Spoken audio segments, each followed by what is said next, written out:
Welcome everybody, and thank you for joining me this evening. So, as Matt said, I'm going to take you through how to create your ideal client avatar, ICA. It's known as loads and loads of different things, commonly known as personas, but also known as ICAs, and just lots of other fancy marketing acronyms. So I'm going to start sharing my screen because I've got a few slides which obviously I'm going to go through. So I'm just going to share my screen so you can all hopefully in a second see what I'm seeing. So creating your ideal client avatar. As Matt said, I'm a digital marketer myself. I've been working in the industry for about 15 years. So I thought this was a really great topic to sort of jump in on and kind of share my thoughts and hopefully impart some knowledge. So I always like to start a presentation with giving you an insight into what you're going to get out of the session. So there's three things that you're going to get out of the session this evening. The first one is obviously why it's really important to have an ICA, ideal client avatar. Must stop using the acronym. Number two, how to create your own ideal client avatar. I'm going to take you through some steps which should hopefully unlock a little bit of knowledge to help you and enable you to do that. And then thirdly, how to use your new ideal client avatar in the real world. Because, you know, it's one thing knowing why it's important, it's another creating it, but it's obviously really, really and super important that you know how to use it in the real world. So who am I? So as I said a moment ago, I've had 15 years experience in marketing. 9 of those were running my own small business myself. So I understand the need to know who your customer is and the importance of it and what it can do and how it can transform your business if you do understand those basics. I then spent 5 years working at board level for a company called Vanarama, who you might be able to see just in the background on some of the hoardings that was taken at Wembley Stadium. I've gone through a few qualifications over the last few years. I've done lots of growth hacking courses and growth marketing. I also last year completed a mini MBA in marketing with Mark Ritson and Marketing Week. And if you've got an interest in marketing, I'd thoroughly recommend that particular course. And I've got an experience across a variety of different sectors. So that's just a quick intro into who I am. But back to the original question, you know, why create an ideal client avatar, ICA, for your business? The question I always ask clients before I start working with them is who are they targeting? And the response I get 9 times out of 10 is this. They're trying to target everyone. They want to go after everyone. You know, some do, some don't, but generally as a rule, most clients will say, yeah, I just want to target everyone. I can sell to everyone, male, female, young, old, everyone's my customer. But of course, when I go back to them and normally remind them that they can't do that, that was when my hair was a bit longer, by the way. I always say that, but you can't do that. You can't target everyone. And then they sometimes come back again and I have to get really strict. Don't worry, this whole presentation is not going to be in GIFs. There is some content in here as well. But I want to take you kind of back a couple of steps and just help you understand where ICAs and creating a sort of segment of your market sits in marketing strategy. I'm a marketing strategist at heart. It's where I spent most of my career. So it's important that I explain to you kind of where ICAs fit in the whole marketing strategy. So there's a very simple acronym, which is STP, sometimes referred to as the Holy Trinity of marketing, and it stands for segmentation, targeting, and positioning. Now, ICAs are a part of segmenting the market. So if you think let's say you're a wine brand, and you're selling into the UK market, a segment of the UK market could be targeting a particular age group or a particular lifestyle. So if somebody's, let's say, into organic wines, that would be a segment of the wine market, and your ideal client would be a segment of that. Now, it's important you understand that, because you can't even begin to target your customers or your prospective customers until you understand who they are. And you certainly can't start creating messaging around what you're trying to sell them unless you know firstly what platform you're targeting them on, and then obviously right at the top you need to understand who they are. So understanding who they are, where they are, and what the message is really important. So I just thought I'd explain that first before we sort of kick on, because without a segment, without an ICA, ideal client avatar, you can't target all your position your business to them. If you do try and do that, so if you just go and start creating marketing campaigns without doing this, it just causes a lot of confusion in the market. I've always wanted to use that particular gift, so I'm quite chuffed with myself that I've been able to build it in this presentation. But yeah, it's really important without any understanding of who your customer is and just going in feet first to try and create marketing campaigns and picking particular platforms. It just causes a lot of confusion and a lot of wasted time. So the way I try and explain it to my clients, the way I try and sort of get the message through is imagine your available market, so that everyone that we sort of heard earlier, I can sell to everyone. Imagine your market is a pie, so that is your entire available market that you could market to. Now, unless you've got the budgets of a Coca-Cola or a McDonald's or a Samsung or an Apple, and you can get into mass marketing through TV and sponsorships, you can't sell to everyone. You can't target everyone because you will run out of money very quickly. It will likely result in no sales and a lot of wasted time and money. So instead, you need to look at creating a segment in your particular market, and then that becomes your ICA. So what are the benefits of creating an ICA? I mean, we've alluded to one or two of them just in the introduction, but by creating your own ideal client avatar, you're going to better understand where to target them, where they hang out, online or offline. You'll be able to get your messaging on point and the positioning of your business. Positioning is really important. It's another subject altogether. I won't go too far down that rabbit hole today, but getting your messaging right is critically important and is a big benefit of understanding who your ideal client is.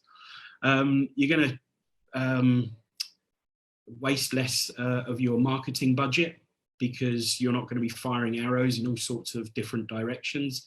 It's going to be much more targeted. So you're going to waste less of your marketing budget, and importantly, your time as well.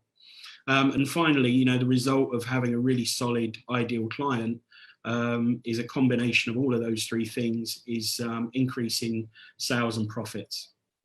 But there's one more big reason why having your ideal client avatar nailed is so important to your business.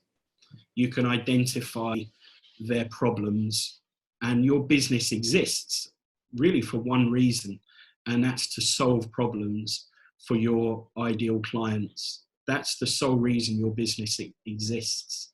Everything else on the periphery is important, but your business exists to solve problems, and you need to understand what those problems are that you're trying to solve for your ideal client.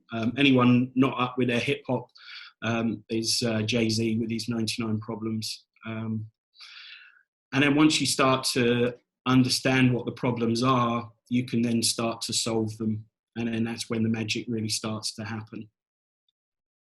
So how do we go about creating an ideal client avatar? With my clients, what I tend to do is, obviously we need to understand what sector they're operating in. Are they business to business? So do they sell to other businesses, or are they selling direct to the consumer? So an example of business to business, some famous brands up there: Cisco, IBM, FedEx.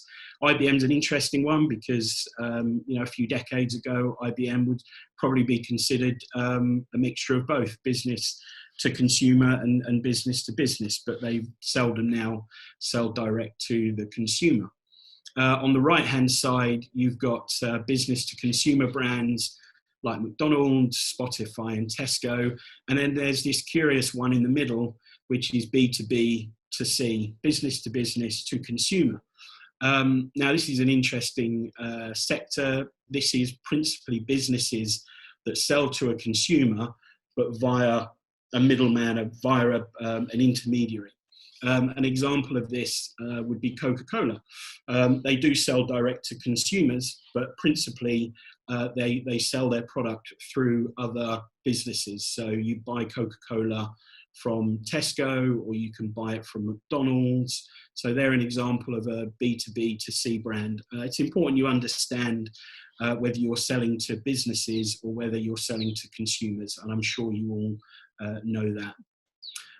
So how do we start putting our ideal client avatar together? So it's much like putting together a recipe.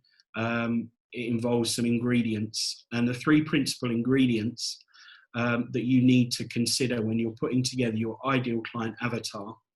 You need to understand the demographics of your customer, and I'm going to explain to you in a moment what demographics are. You need to understand psychographics. This is also known as IAO, interests, activities, and opinions.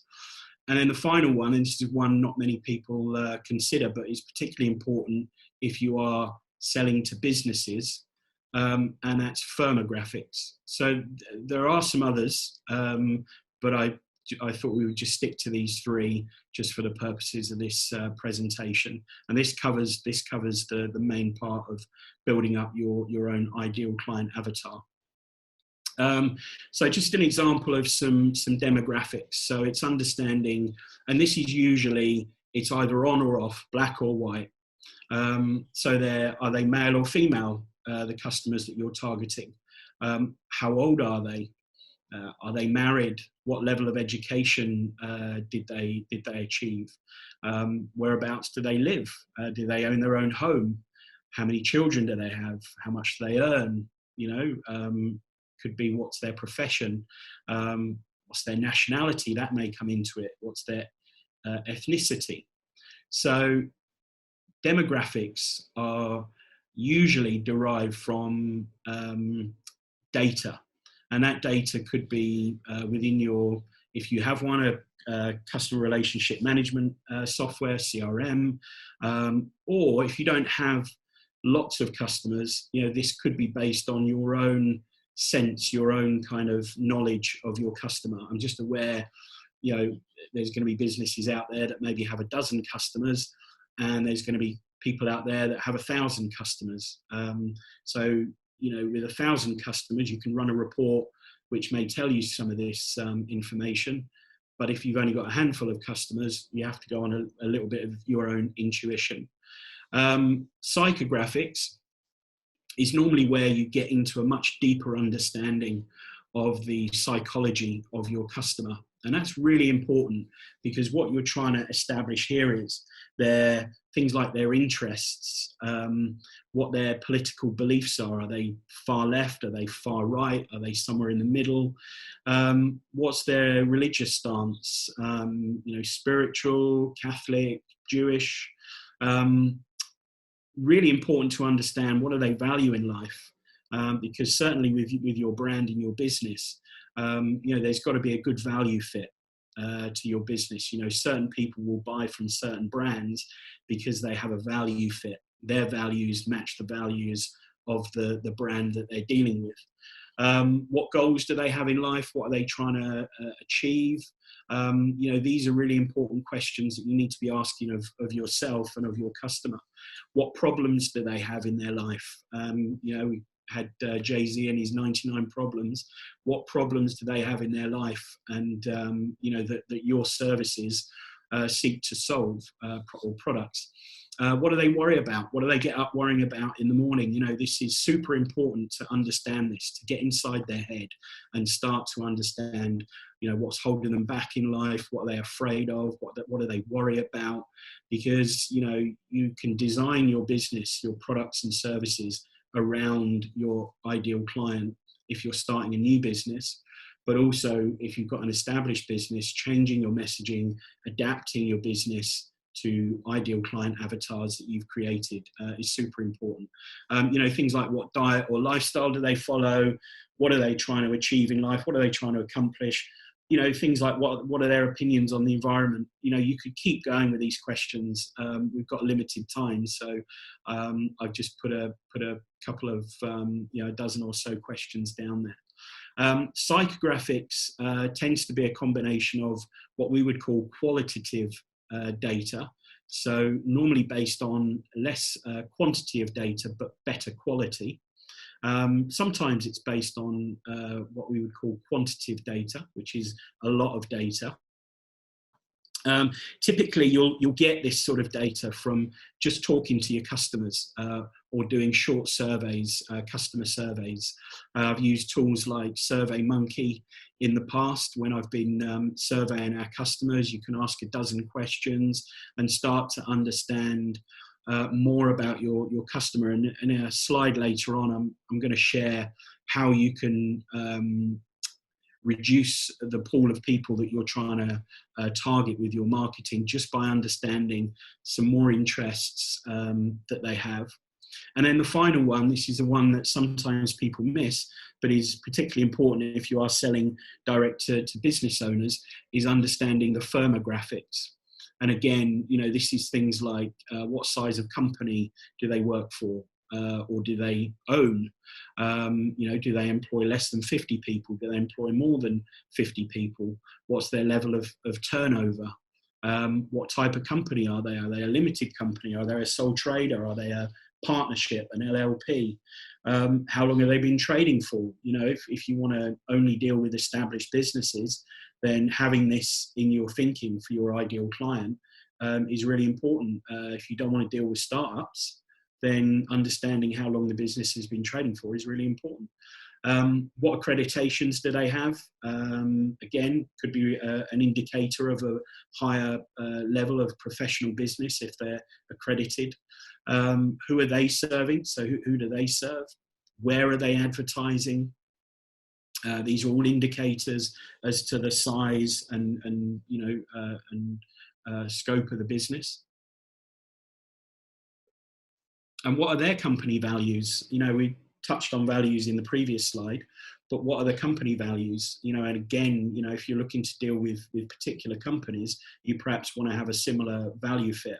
And lastly, you know, the geographics, where are they based? Are they global or are they a national business? So they're the three things that you need to understand when you're starting to put together your ideal client avatar. They're all the questions you need to be asking. Like I said, there's probably another 100 questions per slide that you could be asking, but I would just refine it down to maybe a dozen questions on the demographics, the psychographics, and the firmographics. So where can you go to find this data? You know, we've talked a lot about data and a lot about the questions that you need to be asking to establish who your ideal client avatar is and to build it. But where can you go to find the data? So I thought I would share just some examples of in the past where I've gone and found data to build really robust and accurate ideal client avatars. So you can look at your existing customer data. So things like, you know, if you wanted to look and understand what gender bias there was towards your product or service, you could just run a quick sort of check on your mailing list or on your CRM. And even if you didn't know whether they're male or female, if they haven't answered a particular question or you haven't asked the question, even just looking at their name, you can normally get an indication. And I appreciate not every name, some names are gender neutral, but in the main, you can start to get an understanding whether you're target market is leaning towards male or female, or a split down the middle. So looking at your existing customer data is one place you can go to understand who your ideal client is. And if you've not done this exercise before, people will have gravitated to your business naturally by the tone of your tone of voice of the business, the visual representation of the business, and the values of your business. The next one is you can run your own customer surveys. So usually this starts to come into play if you've got maybe 50 to 100 customers or more. I did an exercise with a wine company. We waited until they had 500 customers before we ran a survey, just purely because not everybody is going to complete the survey. But we asked about 15, 16 questions, and we got some really useful information from the customer survey, which brought down the cost of their marketing. One example was we asked what hobbies they had. And we established that the particular product that we were selling to the customers also enjoyed things like yoga, home baking, walking. So we could create more refined and defined target audiences. So we could say we're looking for wine drinkers in the UK between the ages of 25 and 34, but also show an interest in yoga. And just that little bit of nugget of information was enough to create a more specific audience for our marketing. So customer surveys are great. You can do a SurveyMonkey survey. I think you get a free trial with the software. If not, it's about $20 a month. It's not a lot. You can look at things like Google Analytics, not the most accurate, but Google will obviously have some data on us as users. And when we visit a website and it's got Google Analytics installed, then from that, you can normally derive some basic demographic information about your customer. But also you can start to build up a picture of, are they Apple users versus Android? Do they mainly use tablets, or are they mainly on their phone? Are they using a laptop? So you can, even with Google Analytics, you can start to build up a bit of a picture of your ideal client. And the final one, I was just going to share, because there are some more, but Facebook Insights is great. Again, similar to Google Analytics in that Facebook knows a lot of data on us. And we can use that data. So if you have a Facebook page, for example, you can go onto the Insights tab and you can start to get some basic demographic information as to your existing audience. And that's normally a good indicator as to whether you're, a business that's leaning towards males or females. You can also look at, I've used things like industry data. So again, if you're operating in a particular industry or technology, there is normally industry data out there. So again, going back to a wine client that I worked with, there is already existing data about wine drinkers in the UK that we could use to, start to build up our customer personas. But if you don't have any of that, you can still blend it with your own knowledge, your own instinct, and your own experiences of the customer. And you can test. And I won't mention any names, but there's a famous LinkedIn trainer who always says, what you're creating now, it's not forever, it's just for now.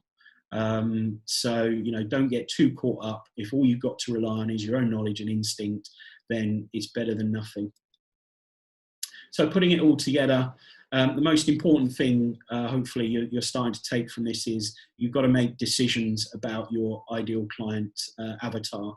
It can't be both. You can't target males and females. You can't target young and old, both together. You can't target people that love sport and people that hate sport. So the most important thing you need to get your head around is that you need to pick one. And that's really important, because different marketing messages will resonate differently with different people. So it's really important that you understand that you need to make choices and stick with it, and not to be too general. The more defined that you can get with your ideal client, the better. So you have to pick one. So this was, I'm just going to share an ideal client avatar that I created for a technology company. And they sell business to business. And this is and he was looking to target IT managers. So this was what we created. Now, with your ideal client avatar, you can take it a stage further. You can grab a picture, you can bring them to life, you can give them a name. These are all things that I would definitely recommend that you do to really bring this person to life in your business. You know, and if you're working in a larger business and you've got sales teams, what you want to do, or you've got a business development manager, or you've got field sales or telephone sales, once you've created your ideal client avatar, the first thing you want to do really is show it to them. And, you know, do they recognize this person? Is it familiar? Would they be able to identify a customer, you know, in your database that is this person? And if they can't, then it's probably a little bit back to the drawing board. But so this is an IT manager. We've called him Phil. He's male. He's 30 to 40 years old. That's his approximate salary. He's a graduate. He's married or living with somebody. He's got a young family. Lives home county, works in a small team, and then we've gone into a few more sort of little demographics. And then some of the psychographics, fears, conferencing equipment failing at the wrong time, fears interruptions in company presentations due to the tech failing. I won't read through all of these, but you're starting to build up a picture that we're starting to understand who this guy is. Now, some of this data was taken from existing customer data in their CRM. Some of it was the CEO, the managing director's insights into the industry.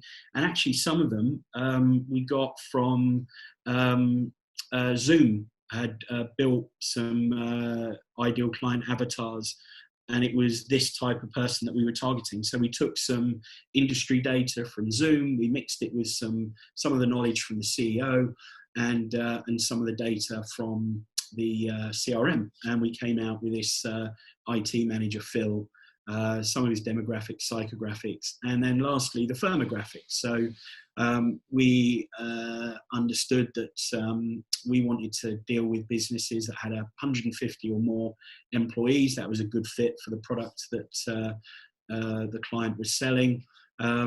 In working in the creative industry, in businesses of 10 million or more turnover.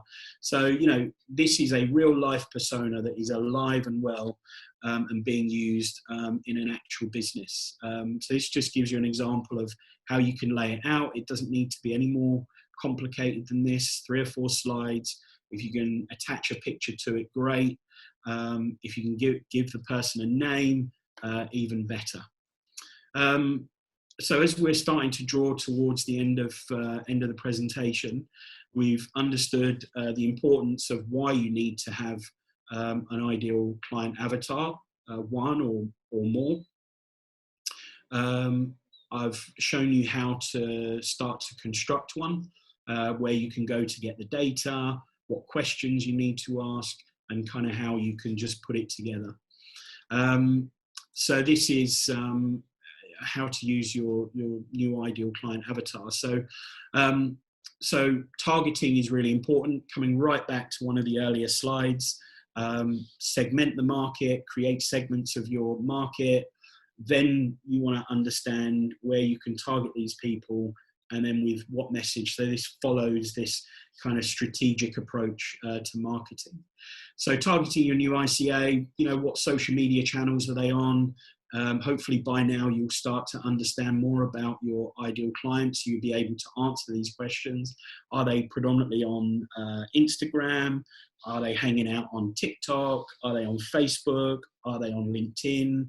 You know, so understanding that. What blogs are they reading? You know, if you were looking to get in front of marketers, for example, and you wanted to sell to marketers, let's say you're a coach and you help marketers, you know, with time management, you might want to reach out to blogs that are putting content out targeted to marketers. So Neil Patel is one of the biggest digital marketers in the world. So understanding what blogs they're reading will give you an insight into where you can go and find these people. What groups, what Facebook groups or LinkedIn groups are they members of? What apps are they using? What TV channels are they watching? If you've got budget for TV, which I'm sure most people on the call don't, but if you've got budget for TV, understanding what channels they watch, what programs they consume is really important. But if you're doing digital marketing, then understanding what YouTube channels they're interested in will help you when you come to target your ideal clients. The second one, I think on the slide earlier it was referred to as positioning, but it's kind of linked together. So this is around the messaging. So this is why it was super important to understand, what they're worried about. What do they worry about when they wake up in the morning? In a previous business that I worked in, we were selling to tradespeople. And, we spoke to a bunch of them, we did a lot of research, and we understood that they wake up worrying about, is their van going to start in the morning? Have they got enough jobs to fill their day? Are they earning enough money to look after their family? These were some of the things that they were concerned about. So by understanding that, we were able to build that into our marketing. What are their goals and aspirations? What are their jobs to be done? And then you want to match your solutions to their pain. And you do that in your copy, in your hooks, in your calls to actions, in your products, in your services. Everything you do should be built around this ideal client and understanding their pain. And then, we sort of touched on positioning of your business. This is a big sort of category of marketing, big part of marketing, but positioning your business is really important. So, does your business values match theirs? Does your tone of voice match what their expectations are?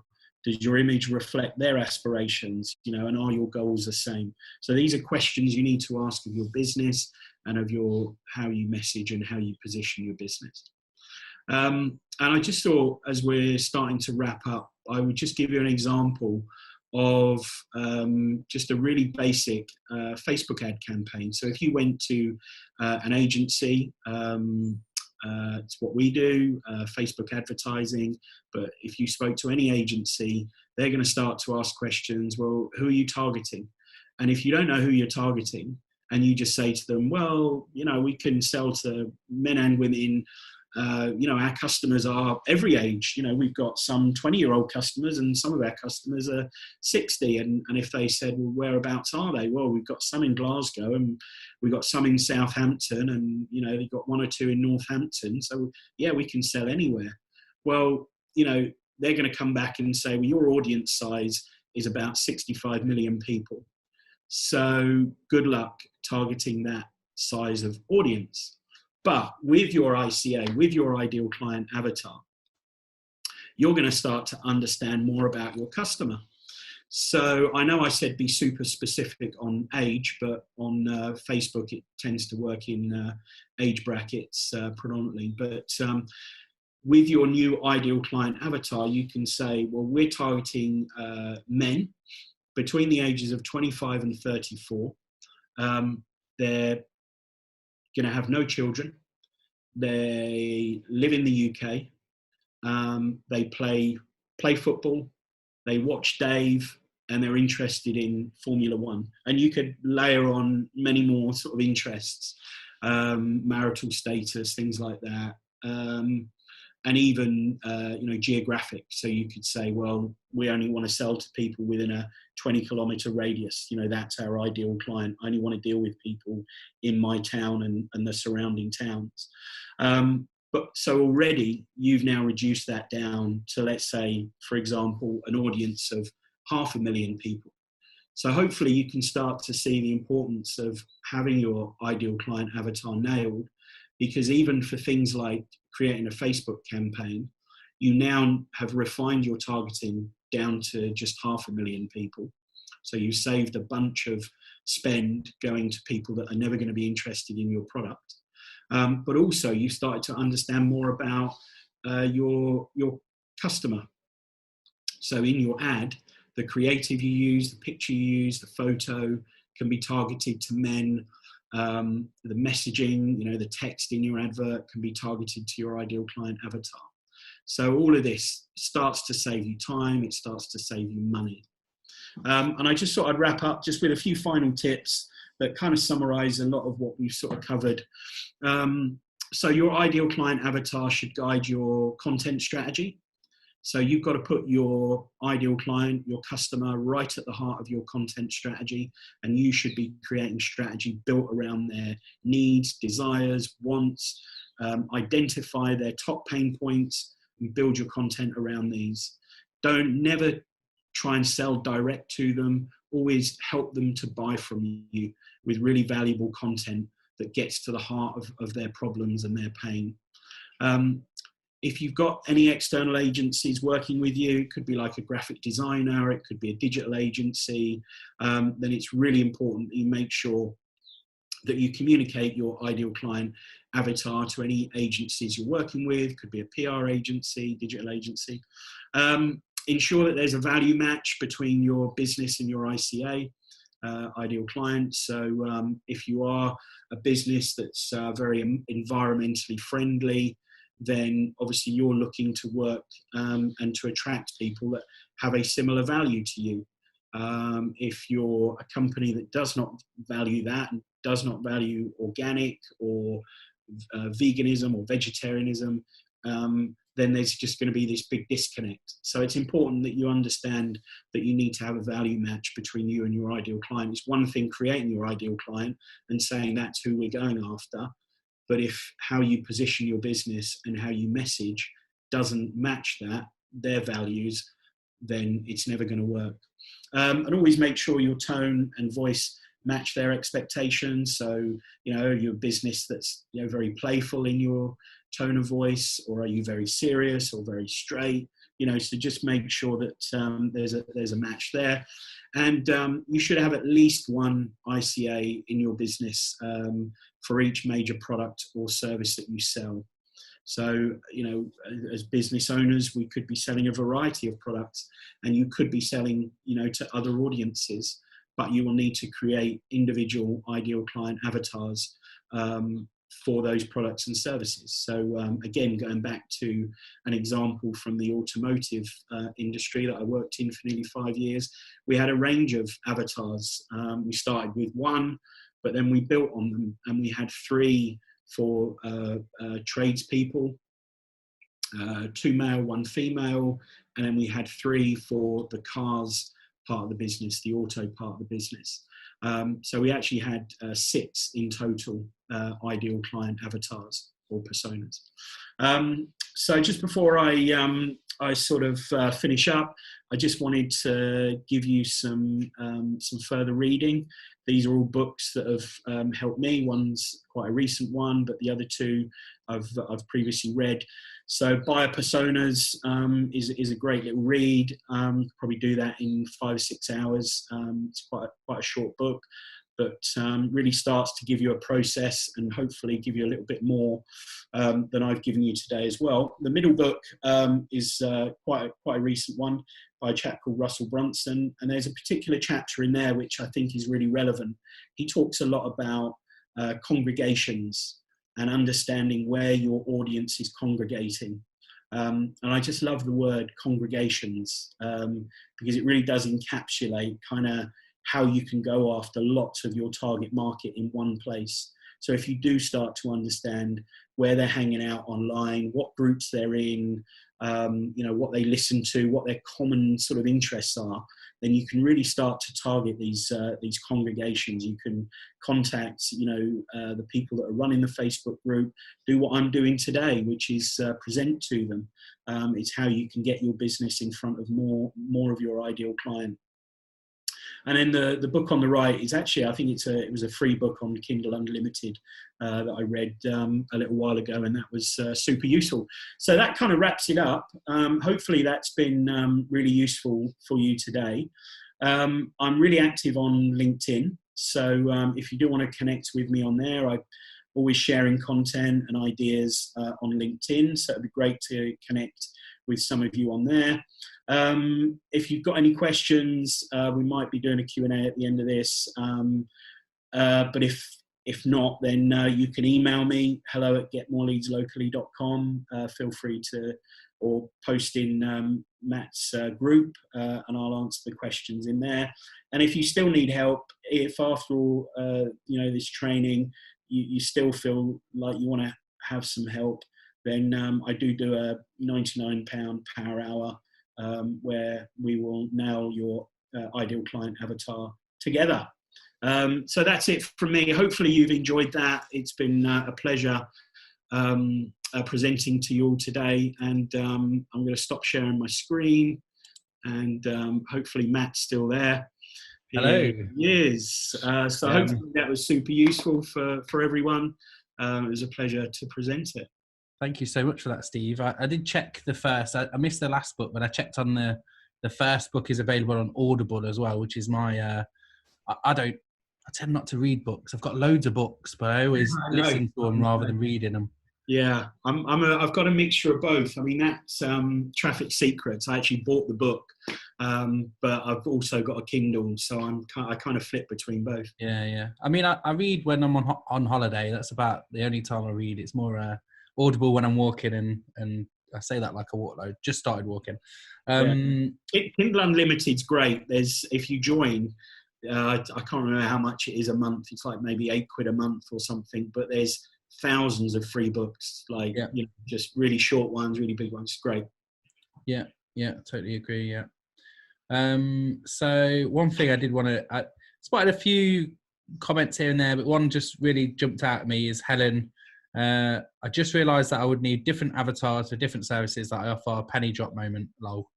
Which I thought was great, because actually all of these sessions, what I'm hoping for is, we hear a lot about this stuff all the time, but just every now and again, there's something that goes, yes, that's the thing. And I think it doesn't matter what industry you're in, what you've heard, how long you've been doing this kind of stuff. That's why these kind of sessions are great, because it just gets that thing for you. So thanks so much for that. Really appreciate it. I'm sure. And that's a really good point, because, at the top of the call, I sort of said, well, there's a bit, there are people that say, well, we can sell to everyone. And what, that might be the case. But if you try and sell to everyone in your marketing, as you know, Matt, you're just going to get nowhere. But that doesn't mean you can't still sell to those people. You just need to go through the process for each particular ideal client that you're trying to sell to. So you can sell to men and women, but you just need to adapt your ideal client and your marketing accordingly. Yeah, it's fascinating as well, like, because we're all scared to niche down and sort of pick one. But I think, like you said again just before we started the live, actually, since you've figured out your niche yourself, all of a sudden all these leads have appeared, and I bet they're not all your ideal client. I bet they're just, some of them are there, and then the rest are from all over the place, which is what naturally happens. So whilst we're scared of it, it's nice to do it, and then all the referrals come as well, so that's absolutely. I mean, I made a decision at the start of the year that I was going to purely go after, plumbing and heating business owners. That doesn't mean to say I'm not going to deal with any other businesses. It just means for my marketing, when I'm putting together a marketing strategy, it's built around plumbing and heating business owners. I can adapt to work with other businesses, but the moment you start doing that, everything just becomes easier. It really does. You start to understand the pain points. You only have to research one industry, and just everything just becomes clearer. Yeah, and Clara said something to that effect. She said, not sure what you do with all the information after you've gathered everything, which I hope I've taken this the right way.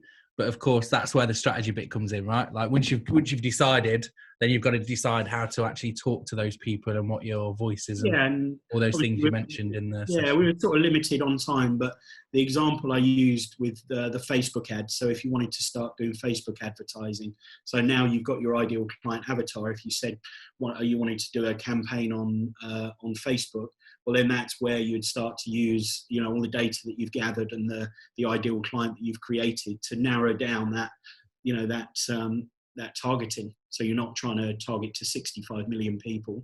You're trying to target to 500,000 or 250,000. Yeah. Awesome. Well, again, thank you so much for that, Steve. Pleasure. Really appreciate it. Nice to see you again. It's been a while. Yeah, good to catch up.